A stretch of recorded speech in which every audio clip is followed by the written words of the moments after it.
So there's they be out tilling the ground for me.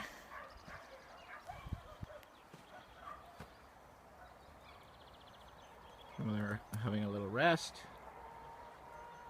Some of them are eating grass. Some of them are digging in the manure, compost, dirt, whatever you want to call it. Some of them are doing all those things. Eating grass, eating bugs, eating weeds, eating roots. I kind of changed the configuration here. I don't know. I got what I did here is I scraped these beautiful chips off the top. It was only about 2 meters wide, and I fought the battle with the grass along this edge. Chickens did a good job because it was fairly broken up, not broken up, but it was exposed or open or whatever. It wasn't, deep, dense grass like that. And I hit it with a shovel and, hit it with the weed whacker every time. You kind of fight the battle at the edge, always. The edge falls out. You don't have enough mulch. You can't mulch it quite enough. The weeds crawl in. They grow in. They'll grow 6 feet. So anyway, so I made the bed 1/3 wider. Gonna make the bed 1/3 wider.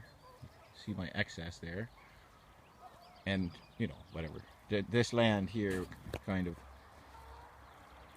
went along, and then it went down, and then it went down again. So we've leveled that off.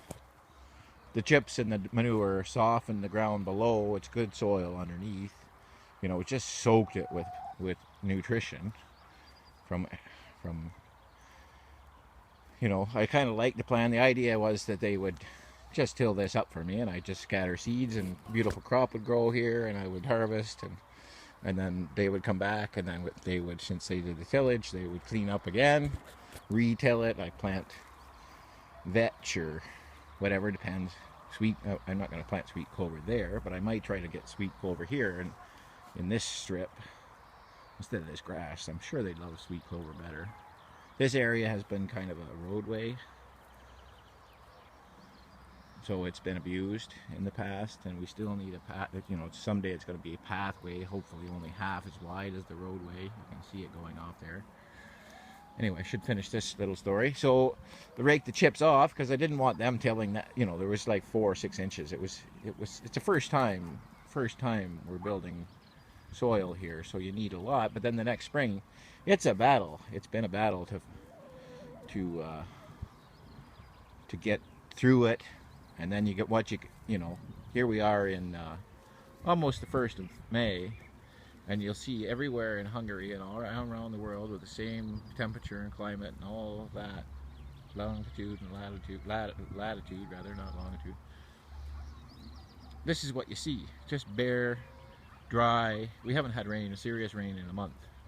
It's actually shaping up for a drought for first time in years and years and years and years.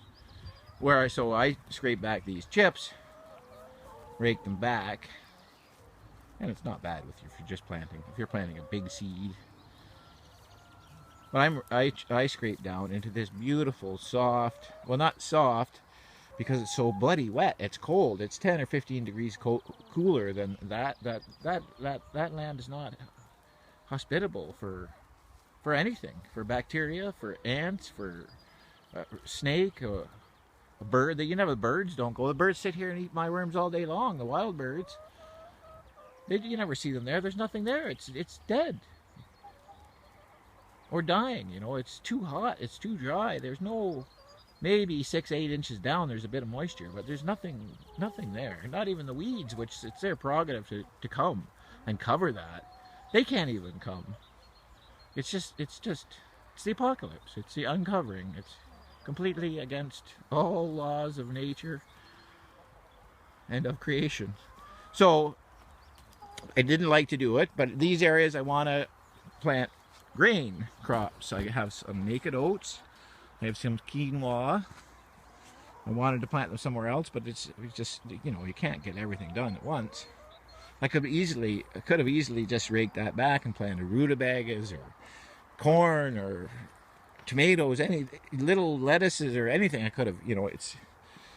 So anyway, you scrape it back, you get down to this cold, wet, beautiful soil that just needs you just let it heat up, and the sun hits it for half an hour, it dries up, and then you can plant right in it, and then I just sprinkle a little bit of chips back on top of it, and what happens is the moisture from below just self-regulates, right? There's a little bit of dry stuff up top, so it just moves up, and you know, we're talking about 333 liters of water per cubic meter of soil we're holding, where they're holding almost none, right? So there's lots of it to regulate, lots of it to, you know, the seeds get moist, and boom, they pop up, in, you know, a week later or whatever.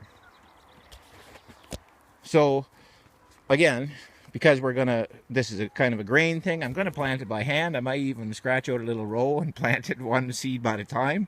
I'm not growing a grain crop, I'm growing seed. I brought maybe 1 pound or 5 pounds, I think I got, of naked oats. I got 4 ounces of quinoa or whatever, half eighth of a pound or something, you know. I'm growing seed crops here, so I don't mind. I'm gonna have to harvest it by hand. I have no way to get a combine in here.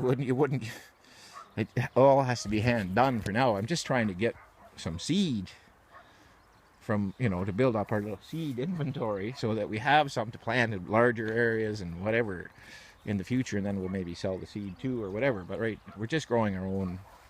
We're just pulling ourselves up by our bootstraps. So, like I say, I don't like to pull the chips off, and like I said, the wild birds came, and of course and the place was just crawling with ants and bugs and beetles and just, and of course chickens can see the bacterias, and everything's just infested with inoculated whatever. All these chips are just inoculated with fungus and bacteria, and there's stuff in there that you could feed the chickens out of there if you went through it just on bugs alone for a day. So we got these birds, and I bought them, they're a year old. They've been CAFO'd, confined animal housing operation, for 50 weeks, probably 52 weeks, whatever.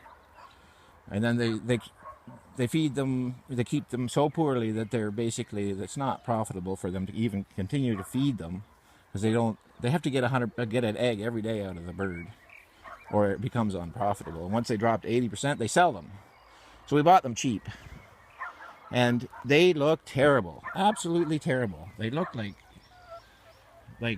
some of them are a little worse than others. I got the second batch, first batch on Wednesday, and the other Sunday night. So it's Mondays. So that's only a day. Like, they look like this guy, only worse. He's looked better, like, you know, or his neck's all, no feathers on his neck, his bum's all bare or whatever. Like, these birds look 1,000% better in just the first birds. You can tell. Look at that bird. He looks perfect. None of them look perfect. Well, he's got some problems, of course, but you know, they've just thrived. They didn't have the strength. They didn't have the courage. They didn't have the know-how. They had the know-how, but they never had the practice, I guess. They didn't have the training. See, that guy's going. That's what we needed him to do. And churn this all up for me, and then so just to make it a beautiful seed bed, and then I'll plant. And then I'll cover it with this grass, or I'll cover it with light hay, or I'll cover it with just sprinkle a half an inch of wood chips on it. And like I said, that the moisture will mediate, self-level, whatever. It'll come back up. It'll hydrolyze those seeds, and they'll germinate. Boom, like that. No watering. We don't have water. I don't even have a water tap here. I can't. You know. Can't afford hose, but I don't have a hose to tap into. I don't have water here. I go to the public well and I get water for the chickens, and I water a few things. But here, case in point, these were planted April 12th. It's May 1st or August. It's April 30th. I'm not sure. But there's that corn I planted. Isn't that the sweetest little row of corn you've ever seen? I had about 4 inches of chips here, And I didn't have a lot of weeds here, but I went through and I pulled the odd one that comes through. And then I raked off about 2 inches and left 2 inches, scraped a little row. Well, I scraped this far, right? I kind of loosened the soil a bit with the rake, you know. It's just beautiful stuff once, but thick and hard, heavy, not hard, but because it's so wet, it's hard to work with. And again, I don't mind. It's a little bit of work the first season, and then that was my tillage, that was my weeding, my fertilizing, my watering, my everything. It's all done. I'll go in there when I plant beans or something, and I'll just kind of kick that in to get that. But that's it. That's all I'll do until I pick sweet corn here. So that was April 12th. These guys haven't come up here yet. This was about April, it would be 19th, 20th. I actually planted this in two, there's 6 rows here. I did 3 days, over 2 days I did 3 days, 3 rows a day, because I didn't think it was come up. It was so, it's just below the temperature that corn should germinate. In that, with rain, to give it some moisture and get it to go. And this was so cold, and I figured it wouldn't come up. So I just thought whatever, maybe the next planting will be okay, but I'll split it between 2 days to see if there's any difference, if they come up, whatever, blah blah blah. So that's the plan. Another 5-6 rows the day after tomorrow. Another 5-6 rows, 8-9 days later, blah blah blah, all the way down the line with the sweet cornfield. So we're building soil here, and the critical component of that is the root plant growing in it. We have beautiful dirt there. We haven't got soil yet, except for where you see these. I'm gonna let these weeds, dandelions, grow up nice. Feed them to the chickens, let them grow a little bit. Right now they just fall apart. Like pull right out like nothing. So it's not a problem. But it's getting that action happening between the soil, the dirt, which is all we have right now, the bacteria, got lots of that, the worms, the fungus, all the you know, the nitrogen, the phosphorus, the calcium, all that stuff in there, getting that all going around and happening, getting that action happening. So I love these little bit of roots going down in there. It's beautiful stuff. So I don't know, I'm low on battery. I wanted to show you. I'm getting to 12 minutes too. Maybe I'll do that one.